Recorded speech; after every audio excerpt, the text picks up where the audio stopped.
Agradecemos a todos, né, que têm estado estudando com a gente durante cada semana. Agradecemos a Deus também pela oportunidade que nos tem dado a cada semana. Vamos fazer uma oração para que Deus nos conduza no estudo da palavra dele. Nosso Deus e Pai, graças te damos a Ti pelas oportunidades que nos dá a cada dia. Seja conosco, guia nos momentos que se seguem. Pedimos suas bênçãos em nome de Jesus. Amém. O tema dessa semana, né, fala sobre esperar e a questão do crisol. Crisol, como nós temos visto, né, até aqui, é o que? Um lugar, é um local onde você colocava, né, um recipiente, colocava um metal e você colocava ele submetido a altas temperaturas para dar forma, né, criar uma nova coisa. Então, no crisol que nós nos encontramos, né, se nós estamos envolvidos no crisol também, Deus está trabalhando em nós para que nós possamos ser mais perfeitos, né, do ponto de vista do ponto de vista cristão. E por isso Deus tem que nos dar dons e capacidades, e um desses dons que Deus nos dá é a capacidade de esperar. Essa capacidade é um dom que você tem que pedir a Deus. Nós não nascemos com ela.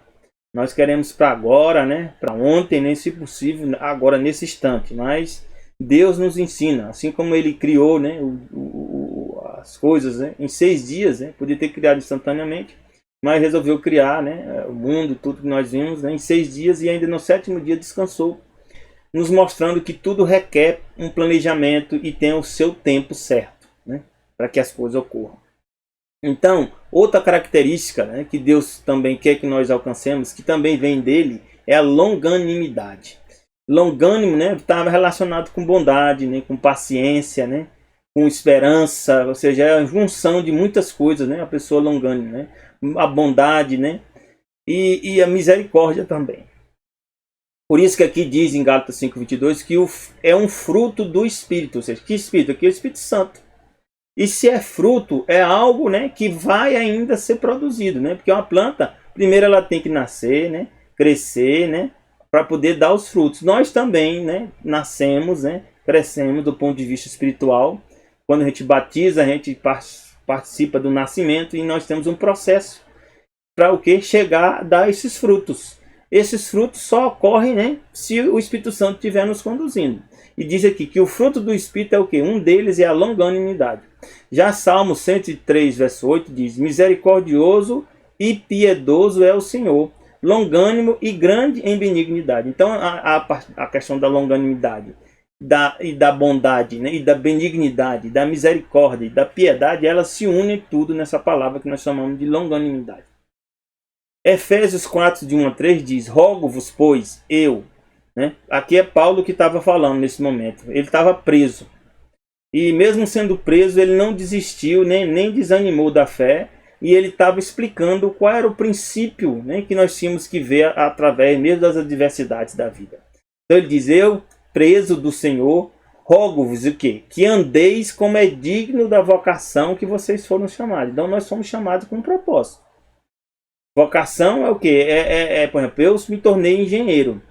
Isso faz parte da minha vocação quando eu decidi ser engenheiro. Eu passei anos estudando para me tornar um profissional como engenharia, né? Porque eu tinha o quê? Vocação para isso. Então a vocação é baseada num chamado.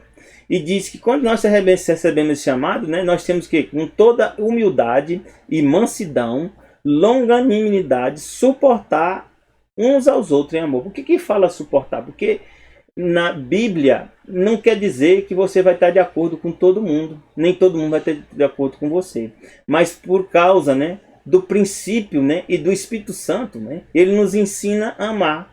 E o amar envolve o quê? Humildade. O que é humildade? Aprender, né, a não se achar mais importante que os demais. Mansidão, ou seja, você ter a reagir de uma forma, né, calma, serena, mesmo em meio às dificuldades. Longânimo, ou seja, você tratar bem mesmo as pessoas que às vezes não têm, não deveria ser tratado bem porque determinado comportamento dessa pessoa, mesmo assim você usa de bondade para com ela. E aí também às vezes você suporta mesmo essa pessoa, né, que está te trazendo às vezes dificuldade, está trazendo os problemas, né? Deus, assim como Deus também suporta, né, as pessoas que odeiam a ele, não acham que ele não existe, né? São pessoas que não dão importância para Deus. E mesmo assim Deus suporta, porque Deus ama. Então o amor envolve, né, essa parte, né, dessas características todas. Diz aqui, procurando guardar a unidade do Espírito, né, que é o vínculo da paz. Então, para que haja paz dentro da igreja, dentro do seu lar, você tem que aprender, né, a alcançar esses frutos do Espírito, que é a humildade, a mansidão, a longanimidade, e aprender a suportar, ou seja, para que as coisas possam, né, viver em paz. Provérbios 14, 29 diz assim, o longânimo, né, aí nós já podemos entender que é o longânimo, quem é o longânimo? É uma pessoa, né, que é de grande entendimento. Para você ser longânimo, né, para você ter características como humildade, mansidão, suportar, ou seja, algo que envolve a longanimidade, você tem que ter grande entendimento. Você tem que saber, né, ter recebido o chamado de Deus para você poder ter essa característica. Mas diz aqui que o longânimo é de grande entendimento, mas o que é de espírito impaciente, ou seja, o longânimo, né, está relacionado de forma oposta, né, a uma pessoa impaciente. O que é de espírito impaciente mostra o que? A sua loucura. Porque o impaciente, Satanás, né, se aproveita da pessoa impaciente e faz ela entrar em muitas dificuldades. É só você ver quando você age de forma impaciente como as coisas dão geralmente errado. Gálatas 5:22 diz, mas o fruto do Espírito é o quê? Qual é o fruto do Espírito? É amor. Então, nós não temos amor. Mas a gente pensa, né, que Deus é amor. Deus é amor, mas nós não somos amor. Então nós temos que pedir para que Deus produza em nós esse fruto, que é o amor. Gozo. Gozo é o quê? Felicidade, alegria. Paz também, nós vivemos em paz e trazer paz aos demais. Longanimidade, ou seja, nós já vimos de forma aprofundada o significado da palavra longanimidade. Benignidade, bondade, fé, mansidão e temperança. E aí eu faço a pergunta, você quer esses frutos? Se você quer esses frutos, você tem que pedir a Deus, sabia? Porque Deus vai dar para quem pede. Quem não quer, não vai receber esses frutos aqui. Então nós temos que pedir. Eu estou pedindo diariamente. E eu apelo para você também pedir, para que Deus produza esses frutos em vocês. E Coríntios, 2 Coríntios 3,17 diz assim, ora, por que nós temos que pedir? Porque Deus, com esses dons, com esses frutos, Deus quer nos tornar o quê? Livres. Livre do quê? Do pecado. Porque aqui diz, ora, o Senhor é o Espírito. Deus é o quê? Espírito. Espírito o quê? O Espírito Santo. É o Pai, o Filho e o Espírito Santo. E diz, onde está o Espírito de Deus, ou seja, do Senhor, aí há liberdade. Então Deus nos criou para o quê? Para a liberdade. E aí eu falo para a liberdade em todos os sentidos. Viu? Liberdade do pecado, liberdade de pensamento, liberdade de consciência. Ou seja, você deve escolher adorar a Deus, ninguém deve te obrigar a fazer isso. Liberdade para você ir e vir, é um direito que Deus te deu, para você ir e vir. Liberdade sobre seu próprio corpo, para você escolher o que você vai fazer com o seu corpo. É tão tal que ninguém vai para o céu obrigado, você tem que escolher de ir para o céu. Liberdade o quê? De você também fazer, né, as suas próprias escolhas. Deus nos criou para fazer isso. Agora, tem consequências nas nossas escolhas? Tem. Mas essa liberdade nós temos que preservá-la, porque foi Deus que nos deu essa liberdade. E aqui nos fala, né, que Deus é o Deus da paciência. Por que Deus é o Deus da paciência? Porque Deus trabalha de forma planejada. E Ele age no tempo certo, da maneira certa e da forma correta. Romanos 15, de 4 a 6, diz assim, porque tudo que dantes foi escrito, ou seja, tudo que foi escrito para nós, nas Escrituras, para o nosso ensino foi escrito. Então, todas as escrituras de Gênesis até Apocalipse é o quê? Para o nosso ensino, nossa aprendizagem. Para aprender o quê? Para que pela paciência, nós temos que aprender a ser paciente. E pela consolação das escrituras tenhamos o quê? Esperança. Então, conhecer a palavra de Deus nos faz o quê? Ser pacientes e ter esperança. Aprender e esperar. Paciência e esperar são palavras, né, praticamente sinônimas. E diz, ora, o Deus de paciência e consolação vos conceda o mesmo sentimento uns para com os outros, segundo Cristo Jesus. Para quê? Para que vocês andem de acordo, para que concordes a uma boca. Ou seja, nós temos divergência de pensamento? Temos, na igreja existe? Tem, é por isso que existe comissão da igreja, existe a assembleia da igreja, né, na igreja adventista e outras igrejas também. Por quê? Todos muitos têm várias opiniões, mas nós temos que chegar a um equilíbrio. chegar a um consenso para que todos possam viver o quê? Em paz. Então Deus nos guia para que nós alcancemos o quê? Essa concordância de uma boca. Dessa forma, quando nós alcançamos essa concordância, né? É lógico que vai continuar tendo a sua divergência, mas nós vamos chegar a um consenso. E com isso nós vamos estar glorificando a Deus e Pai do nosso Senhor Jesus Cristo. Amém? Então Deus é um Deus de ordem, é um Deus que busca o quê? A paz e a unidade. Não unidade de pensamento, mas unidade na diversidade. E a palavra paciência, né, no Salmo 37,7, diz que vem de um termo que pode ser traduzido como sofrer muito. Por que a gente sofre muito? Porque você vai ter que aprender a ficar calado, vai ter que aprender a ouvir. Muitas vezes, né, você não vai concordar com o pensamento da pessoa, mas mesmo assim você aprende a respeitar. Você vai se agitar, você às vezes vai tremer, né, porque você vai estar às vezes um pouco irado, mas mesmo assim você vai aprender a se controlar. E por isso que a palavra paciência. Você pode até ser ferido e também ficar triste. Deus passou por tudo isso. Deus não fica feliz por alguém, né, que abandona a fé. Não fica feliz por alguém que rejeita Jesus como Salvador. Mas Deus é paciente. Mesmo sendo triste, sendo entristecido, né, sendo ferido por isso. Né, Deus sofrer também por isso. Deus sofre. Mas Ele tem paciência porque Ele tem esperança, né? Ele espera que nós tomamos a decisão certa até ao fim das nossas vidas. Por isso que Salmo 27,14 diz assim: espera no Senhor e anima-te. Então quando a gente toma a decisão de esperar em Deus, Deus se sente satisfeito, porque nós estamos aprendendo a confiar nele. E nós temos que o quê? Estar animado. O que é animado? É alegre, né? Com esperança. E o que Deus vai fazer conosco? Ele fortalecerá o teu coração. Espera, pois, no Senhor. Quem está numa dificuldade, né? Às vezes nós estamos numa dificuldade tremenda. Às vezes a gente está esperando coisa há anos, né? Mas não desanime. Continue animado. Sabe por quê? Porque você não entregou a Deus. Se você entregou para Deus, Deus vai te dar uma solução. Pode ter certeza. E aqui diz, Salmo 37, de 7 a 8, diz, ó, descansa. Quando a gente entrega, tem que aprender a descansar. É igual você, né? Vai dirigir, né? E quando você é o motorista, né, você fica mais preocupado, né, com a estrada, com o trânsito. Mas a pessoa que está dentro do veículo, ela não vai ficar todo o tempo, né, olhando para se você a manobra que você vai estar fazendo, né, se você está freando, se não você está freando, porque ela vai viver tensa. Então, quem está dirigindo a terra, quem está dirigindo o destino da nossa vida, quem é? Jesus. Então, se nós entregamos na mão dele, é lógico que existe risco, existe. Você pode passar no momento acelerado, ou um momento mais devagar, né, da sua vida, mas você se entregou a Deus, tem que aprender o quê? Descansar. Graças a Deus, né, que nós temos nosso Deus que está conduzindo o leme das nossas vidas. Amém? E aí diz, espera nele. Ele se espera nele. Quando ele diz que é para esperar nele, é porque ele vai fazer alguma coisa. Não te indignes por causa daquele que prospera em seu caminho, né? Tem pessoas prosperando no mau caminho, né? Ricos, né? Pessoas que enganam as outras pessoas, né? E acha, né, que ainda acha que está dando tudo certo, mas uma hora isso vai cessar. Né? Não te indignes por causa do homem que executa astutos intentos, né? Faz uma estratégia, né, e dá certo, né? Dá um golpe, né, e dá certo. Deus disse que nós temos que deixar a ira e abandonar o furor, né? O ira é o quê? É justamente, né? Quando nós estamos irados, nós não temos paciência. Quando nós temos paciência é porque a gente aprendeu a controlar a nossa ira. Não quer dizer que nós não vamos nos irar, mas Deus nos dá poder para controlar a nossa ira. E abandonar o furor. O que é o furor? É a impaciência, aquele momento de impaciência.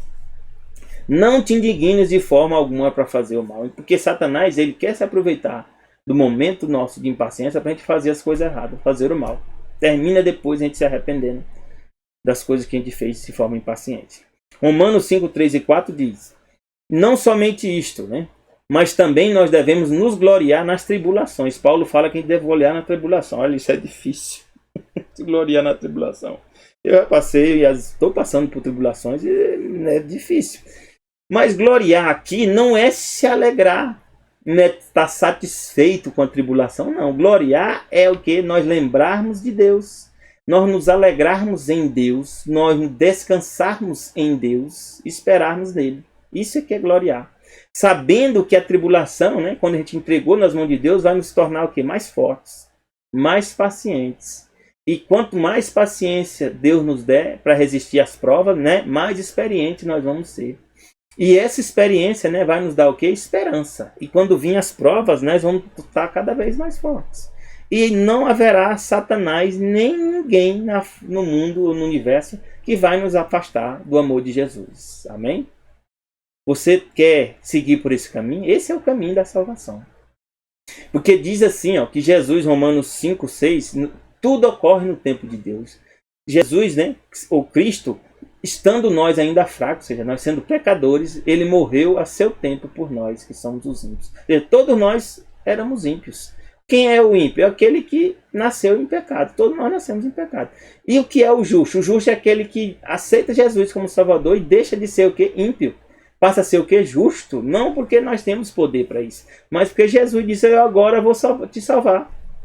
Amém? E aqui é um verso, meus irmãos, que esse verso, toda vez que eu leio, é um verso muito profundo. Gálatas 4, de 4 a 5, diz assim, mas vindo a plenitude dos tempos, meu Deus do céu, plenitude é, sabe o quê? Vem da palavra pleroma, ou seja, é pleno, completo, cheio dos tempos, né? Diz que Deus enviou seu filho nascido em mulher. Jesus veio quando? Quando Israel estava cativo, né, do povo do Império Romano, não tinha mais tanto crédito, né? A religião já não era muita coisa considerada naquela época, né? E Jesus vem e diz aqui que é a plenitude dos tempos. Meu Deus do céu. Então, sabe o que? A plenitude dos tempos, para Deus agir na minha vida, na tua vida, nem sempre vai ser o tempo que tu acha que é no vigor da tua juventude, né? No momento que você está na melhor condição. E essa é a plenitude. Não. A plenitude é o momento que Deus sabe que é o momento que Deus tem que agir na tua vida. Isso não é fácil, não. E diz que Jesus foi enviado, nascido de mulher, e veio debaixo da lei. Ó. Jesus tinha risco de pecar? Tinha. Para remir os que estavam debaixo da lei. Então, por isso que ele, né, veio nos remir, é pagar uma pena, é nos retirar, né, é um resgate, a aspecto de um resgate, é como se a gente tivesse sido sequestrado e Jesus nos resgata, né, desse baixo da lei, a fim de nós recebermos a adoção, sabe o que? De filhos. Meu Deus, nosso Deus é maravilhoso. Deus nos considera seus filhos. E o filho herdará todas as coisas. É isso que a Bíblia diz. É por isso que Deus fala aqui em Colossenses 2, de 8 a 10, tende cuidado, filho, para que ninguém vos faça presa sua, por meio de quê? De filosofias e vãs sutilezas. Ou seja, o mundo está cheio de filosofias. Filosofia é o quê? É ideologias, teorias, ideias, né? Contrárias a Deus, né? E sutilezas, né? Nós estamos vendo hoje que dentro da política, né, existem ideologias que elas surgiram para se opor a Deus. Uma delas é o socialismo. O socialismo foi criado, né, de forma pensada por Karl Marx, né, e outros teóricos para se opor a Deus. É por isso que o lugar onde o socialismo se expande, a religião cristã é perseguida. É só ver China, Coreia do Norte, né, Cuba, né, Venezuela, né, e outros lugares, né, onde o socialismo se impôs. Então, a gente tem que ter muito cuidado com essas filosofias, porque elas vão nos impedir de ir para o céu. Uma hora você vai ter que tomar uma decisão entre Jesus e essas filosofias.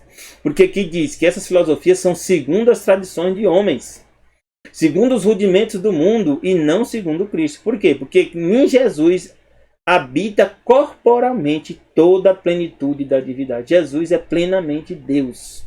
Amém? E estais perfeito neles, porque é a cabeça de todo principado e potestade. Jesus é a cabeça de tudo, inclusive da igreja. Quem conduz a igreja é Jesus. E no dia que a igreja não aceitar que Jesus conduza, essa igreja deixa de ser igreja de Deus.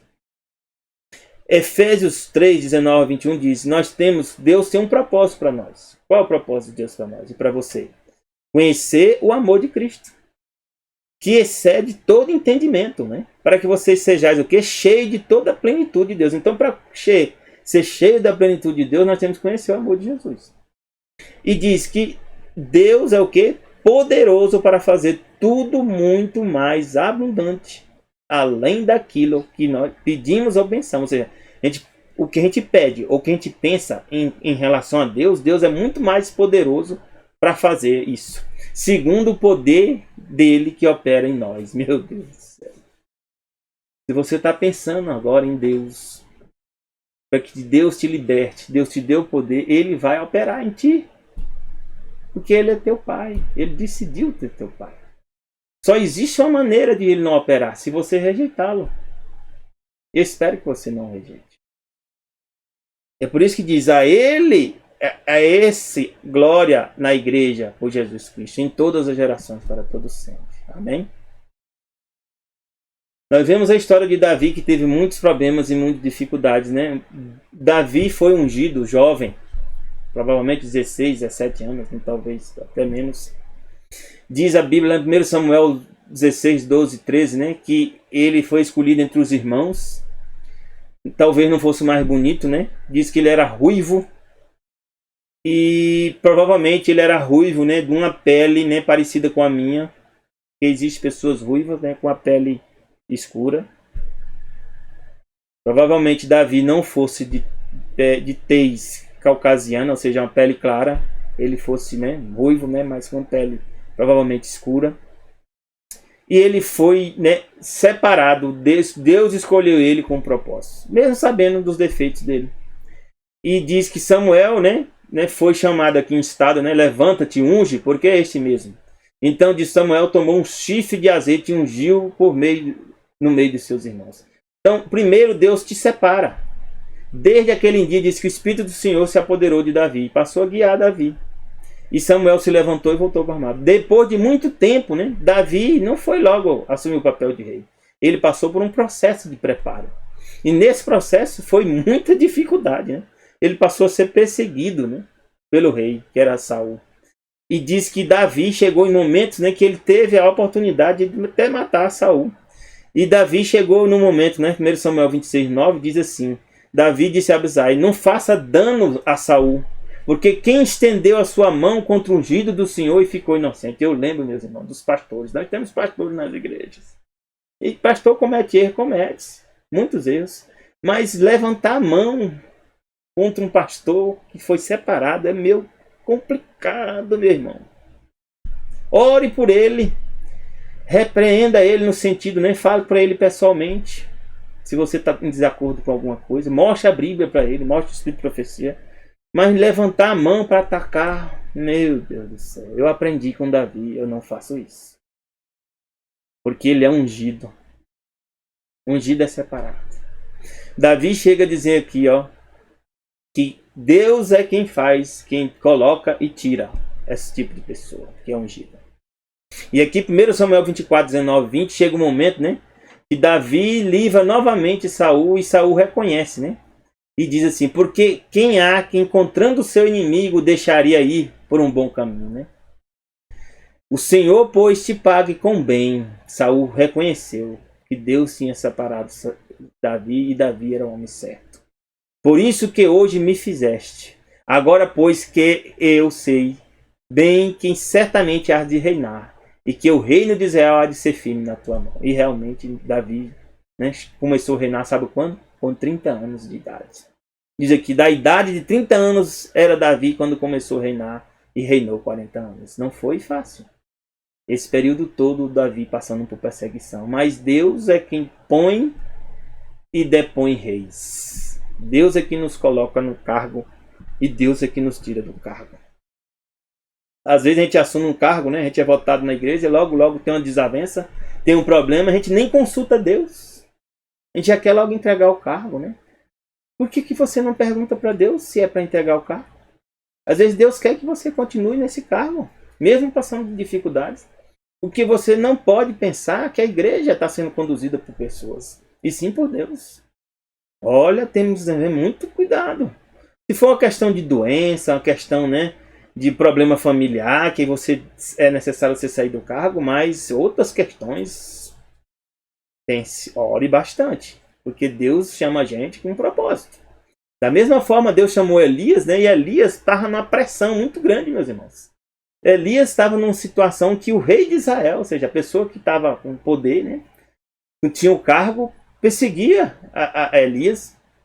E chegou um momento, né, que houve fome e Elias, né, passou muita dificuldade e encontrou Elias com Acabe.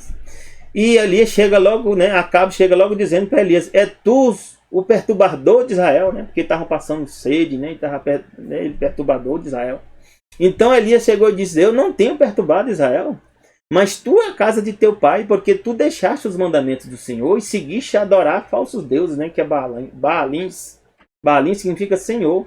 Agora, pois, manda reunir-me a mim todo Israel no Monte Carmelo, como também 450 profetas de Baal. Já existia o quê? 450 profetas que não adoravam a Deus, adoravam a Baal, que significa Senhor, e mais 400 profetas de Asherah, ou Asherah, né? Que é a deusa mãe, e Baal, Deus, né? Deus Pai, ou seja, Deus Sol e Deus Lua, e come na mesa de Israel.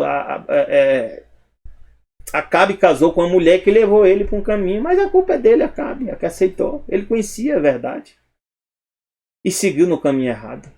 1 Reis 18:31 diz: então Elias disse a todo o povo, né? Fez uma cerimônia, né? Os profetas de Baal, né? Cortaram o corpo, né? Fizeram uma gritaria, fizeram coisa, né? E não foi atendida as orações deles, né? Não que Satanás não pudesse atender a oração, mas Deus não deixou que as orações fossem atendidas. Satanás podia ter feito descer fogo, né? Deus impediu, porque Deus quis mostrar que quem é o verdadeiro Deus. E Elias, né, colocou lá, a primeira coisa que ele fez é restaurou o altar do Senhor que estava quebrado, né?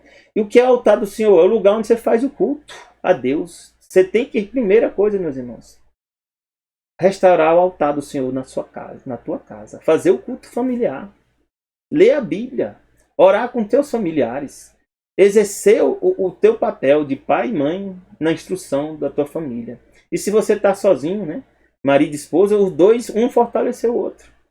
Restaurem, né, o altar do Senhor. O altar do Senhor é um lugar simples. Ele pegou umas pedras, né? Tomou 12 pedras, né? Colocou o número dos tribos da filha de Jacó. Então é um lugar simples onde que você vai se reunir.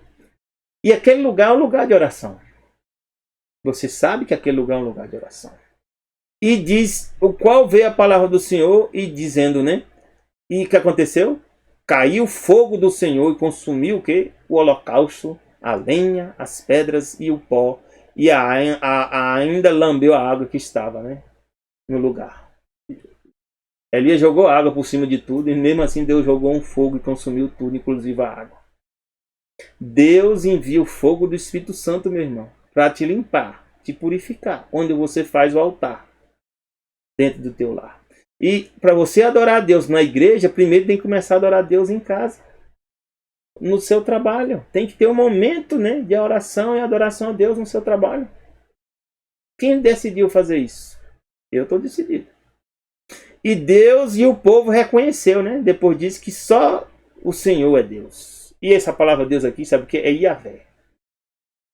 E diz que Jezabel se irritou. Quem às vezes não aceita Deus se irrita quando a pessoa restaura o seu altar, começa a orar a Deus e Deus atende as suas orações. As pessoas às vezes se irritam e às vezes passam a te perseguir. E ela diz aqui: assim me façam os deuses, né? E um outro tanto, né? Se eu não matar você também, né? Então Elias, né, recomendou os povos, né? O povo eliminou os profetas. Às vezes tem que ser eliminado, meus irmãos. O mal tem que ser eliminado dentro da nossa casa. Tem que às vezes tocar fogo em algumas coisas que a gente está guardando. Eu tenho orado a cada dia para a gente fazer isso. É uma luta diária. Eu não estou dizendo que eu estou perfeito, não. Mas eu vou fazer isso aí, meus irmãos. E eu espero que você também faça. Quem era Baal? Baal, na palavra em hebraico, significa Senhor, Lorde, marido ou dono, ou dom. A Bíblia, infelizmente, foi traduzida e colocaram o nome de Deus, que é Yahvé, traduziram e botaram a palavra Senhor. Senhor significa Baal, meus irmãos. Por que botaram o Senhor e não o verdadeiro nome de Deus, que é Yahvé? Baal é representado pelo grego, o povo grego, por Belos, né? Ou Bel, que é também reconhecido como Zeus, né? O Odin em alguns outros povos, né? A palavra em hebraico, cognata, né? Acrádio Bel, e tem o mesmo significado. E quem era Astarote? Astarote é a mesma Afrodite. É a deusa do amor, da beleza, da sexualidade, né? Da mitologia grega. Conhecida também como Vênus, né? Também no culto, né, daquele povo era chamado de Astarte, ou Ashera, na Fenícia. Era a mesma deusa. Suas festas eram chamadas afrodisíacas, o quê? Porque eles usavam, né, algumas bebidas, né, para ter relações sexuais entre as pessoas. Suas sacerdotisas representavam a Deus. Ó. No templo de Corinto, né, quando Paulo chegou lá, né, ficou indignado, né, contra aquilo, praticava-se a prostituição religiosa no templo da deusa. Sexo, né, eram feito com as prostitutas. Geralmente escravos eram considerados um meio de adoração e contato com Deus. A gente pensa que hoje isso não está acontecendo, não está. A carnaval, ou é chamada festa da carne, onde as pessoas estão liberadas, né, para ter relação. E não é só isso, não. Tem festas hoje aí que as pessoas se reúnem e passam 3 dias, né, tomam drogas, né, para passar 3 dias tendo relações sexuais uns com os outros. São tudo festas dedicadas a deusa. Festas dedicadas a deusa. E os demônios estão fazendo parte disso. É por isso que nós temos que despertar, meus irmãos. Aqui diz 1 Reis 14, na época de Jezabel, né, e Acabe, o que acontecia lá? Fez Judá o que era mal aos olhos do Senhor, e com seus pecados que cometeram, provocaram Deus a zelos, mais que todos os seus pais fizeram. O que eles fizeram? Porque também eles edificaram altos, né? Altos eram os lugares, né, onde eles adoravam, né, Baal e a deusa mãe, né? E também construíram estátuas, né? Imagem da deusa Ashera, né? Que era Afrodite, ou Vênus, ou Atenas, sob todo o outeiro, né? Debaixo de toda a árvore verde. Eles pegavam as estatuetas, né, de madeira, e isso eu conheci na Igreja Católica, né? Essas estatuetas de madeira, né, que eles colocavam estatueta de Maria dentro de uma casinha. Mas isso vem do passado. Era feita essa adoração, essa deusa Ashera, deusa Vênus. Eram as estatuetas dessas casinhas aqui. E depois, com o tempo, trouxeram isso aí para dentro do catolicismo. E mais ainda, existiam os sodomitas. O que eram os sodomitas? Eram homens que tinham relações com homens no templo. E hoje nós podemos ver que isso está acontecendo de forma normal e até ainda estimulado. E ainda dizem que Jesus Deus é amor e aceita. O amor de Deus não implica em desobediência aos mandamentos dele, não. A Bíblia diz, se tu me ama, guarda o quê? Meus mandamentos. E Deus diz aqui, fizeram conforme todas as abominações dos povos que o Senhor tinha expulsado diante dos filhos de Israel. Deus expulsou esses povos por causa disso. E hoje, será que isso não vai acontecer? Vai. Deus fala mais aqui em Êxodo 23, 24, diz, ó, não se curve diante desses deuses, dos deuses deles, nem lhes prestem culto, nem sigam as suas práticas, derrubam, destruam totalmente e quebrem suas colunas sagradas. O que era a coluna sagrada? O obelisco, até o obelisco que existia no templo de Israel, meus irmãos. O que é o obelisco? É uma coluna que tem uma pirâmide na ponta. Você vai no cemitério hoje, você encontra o obelisco. Nas praças de Barreira você encontra o obelisco. Da cidade onde eu moro aqui. E você vai ver, em algumas praças existem os obeliscos. Existe um grande obelisco, né, lá na praça, né, da Sé, lá em São Paulo. Enorme, um obelisco. Tem também na Argentina. Por que será que está esse obelisco que a Bíblia chama coluna sagrada? Que era dedicado ao Deus Sol, dedicado a Baal. Baal é o Deus Sol. E aqui fala em Profetas e Reis, página 115, ó, sob danosa influência do reinado de Acabe, Israel afastou do Deus vivo. Corrompeu seus caminhos perante ele. Imagem de Baal, ó, que é o Deus Sol, é o obelisco, as colunas sagradas, né? E Astarote, que é o quê? As casinhas, né? As deusas que tem nas casinhas, estavam em todo lugar para serem vistas. Templos idólatras, bosques eram consagrados, druidas adoravam, né, essa deusa mãe, que é também reconhecida, né, hoje, né, até pela deusa mãe, ou Gaia, deusa mãe, ou deusa terra, né? E Pachamama, né, pelos indígenas conhecida como Pachamama, que é a deusa mãe, a deusa terra. Templos idólatras, bosques consagrados em que se adorava as obras das mãos dos homens foram multiplicados, montes e vales, ó, ressoavam com o perturbado clamor de um sacerdócio pagão que adorava o quê? O sol, a lua, as estrelas. Quem é o sol? Baal. Quem é a lua? É a deusa mãe Astarote. E as estrelas? É os outros demônios, os deuses que são reconhecidos também dentro dessas religiões. E isso está acontecendo hoje? Está acontecendo. Por isso, meus irmãos, nós temos que tomar uma decisão. Temos que buscar o Senhor. Deleitar-me, nós temos o que? Salmo 37, deleita-me também no Senhor e Ele te concederá os desejos do teu coração.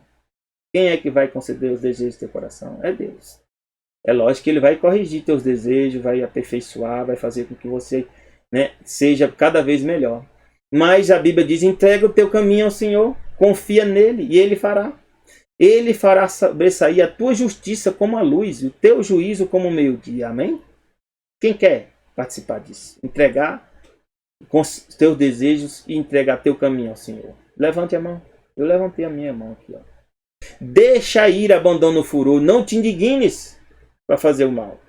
Nós não temos que nos indignar para fazer o mal. Mas sim buscar fazer o bem. Sabe por quê? Porque os malfeitores vão ser o quê? Desarraigados, vão ser destruídos. Mas aqueles que esperam no Senhor herdarão a terra. Você quer herdar a terra? Então aprenda a esperar em Deus. Os passos de um homem bom são confirmados pelo Senhor. Se você decidir seguir a Deus, Deus vai confirmar teus passos. Pode demorar mais? Demora. As coisas de Deus demoram. Mas depois que Deus te dá, é tua. Ninguém toma. Deleita-te no seu caminho. Ainda que caia, você pode até estar caído. Mas Deus não vai te deixar prostrado. Amém? Pois o Senhor te sustém com a mão dele. Amém? Ele vai te levantar. 6 dias trabalharás, ó meus irmãos. Mas ao 7º dia descansará. O 7º dia faz parte de descansar no Senhor. Na aradura e na cega você tem que descansar. Você está descansando no 7º dia? Que é o sábado? Se não, comece a fazer isso. Não sabes, não ouviste que o eterno Deus, o Senhor, o Criador do céu e da terra, ele nem se cansa nem se fatiga? Ele é inescrutável em seu entendimento, dá força ao cansado. Você está cansado? Deus vai te dar força. Multiplica as forças a quem não tem nenhum vigor. Então não tem nenhum vigor, ele vai multiplicar força para ti. Você quer isso? Ele vai te dar. Os jovens se cansarão e se fatigarão. E os moços, certamente, cara. Eu já não sou tão jovem, né? Mas eu já caí. Eu já me cansei, né? E já me fatiguei. Mas sabe o que diz aqui? Mas os que esperam no Senhor renovarão as suas forças. Deus tem feito isso, tem renovado as minhas forças. E Ele vai renovar as tuas também. Subirão com asas como águias. Nós vamos subir e olhar bem além. Muito mais além do que está acontecendo. Correrão e não se cansarão. Deus vai nos dar força para correr a batalha do dia a dia. Caminharão e não vão se fatigar. Você quer esse caminho? Que Deus te abençoe na tua escolha. Deus te dê um bom fim de semana. Já deseja te um feliz sábado. Que começa o quê? No pôr do sol da sexta ao pôr do sol do sábado. Graça e paz de Deus para ti e teus familiares. Amém.